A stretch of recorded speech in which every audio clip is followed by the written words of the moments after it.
আমি বিশেষ করে মেয়ের বাবারা যারা নিজের মেয়ে বিয়ে দেওয়ার জন্য সরকারি চাকরিজীবী খুঁজেন, পয়সাওয়ালা খুঁজেন, বড় বড় পদে থাকা মানুষগুলোকে খুঁজে বেড়ান, আমি তাদেরকে বলি আপনার মেয়ের জন্য ফজরের নামাজের সামনের কাতারে থাকা যুবকগুলোকে খুঁজে বের করেন।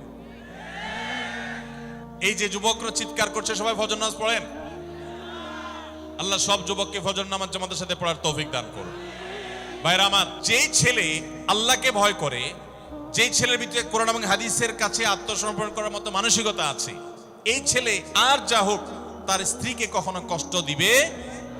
যেই মেয়ে কোরআন হাদিসের কাছে নিজেকে সমর্পণ করেছে, কোরআন হাদিস যেহেতু স্বামীকে শ্রদ্ধা করতে বলে, এই মেয়ে কখনো স্বামীর প্রতি অশ্রদ্ধা করবে না।